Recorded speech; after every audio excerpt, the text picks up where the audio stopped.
So what I am going to read here for Latina Geek Girl is from book 2 of her Merry Maids trilogy.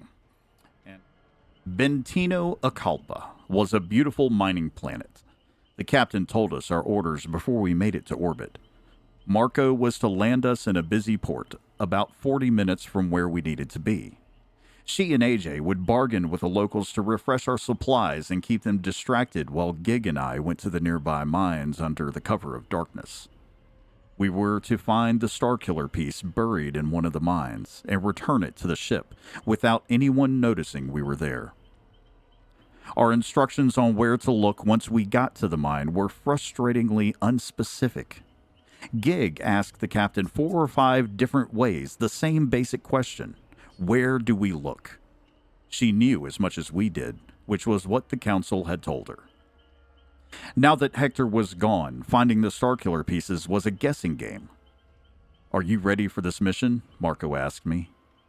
I looked up from where I was strapping my holster to my leg and made a face at him. I could tell by his expression that he asked the question to tease me. I ignored him. "Check it out," I said. I slipped all but the barrel of my gun from the holster so he could see it. Marco's eyebrows shot up. Okay, my brain went somewhere entirely different. Welcome in, Robin. "Gig let you borrow his gun?" he asked. He sounded impressed. "Yep. He said I could hang on to Seth for as long as I want," I said. I saw Gig shake his head no in my peripheral vision, but I kept my gaze on Marco. Marco saw Gig's expression. His eyes danced when they looked at me again. "Oh, really?" he asked. I nodded. "Yep," I said. "I'm thinking about renaming him, though." Marco tried to keep the smile from his face. He pressed his lips together and stepped closer. His eyes almost flickered to Gig's, but he kept them on mine. I looked down at the gun and appraised it thoughtfully. No one had ever let me name something before. How do you figure out a name to represent something? "How about Little Dipper?" I suggested. "No," Gig said from the other side of the dock. I ignored him. Marco's shoulders shook and he put a hand over his mouth. He said with a wavering voice.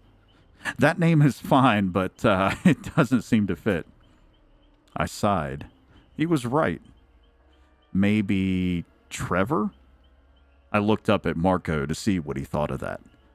"No," Gig said, louder this time. Marco winced. I fought to keep my lips from curving into a smile. "I knew a Trevor," Marco said. "He was a dick." My eyes got wide in feigned excitement. "Dick is a good name."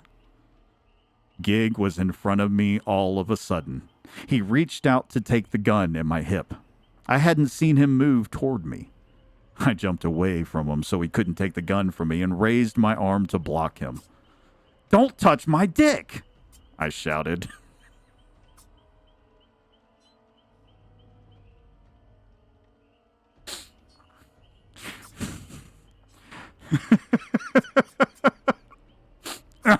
Sorry.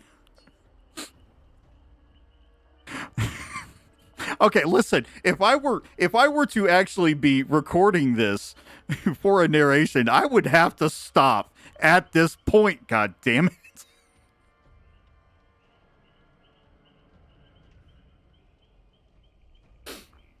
Oh my god. Okay, all right. That's good. That's good. Oh god.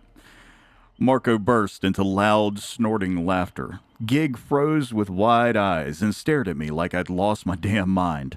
He saw my grin, and then he started to laugh too. My grin grew at the sound of his rumbling laughter. My stomach did a low flip-flop as I stared at him so I could enjoy this victory. "I'm going to pretend I didn't hear that," the captain said from the doorway. Her voice was like a shock going down my spine. I whirled to face her, and my cheeks grew warm. "Hi, Cap," I greeted, as innocently as possible.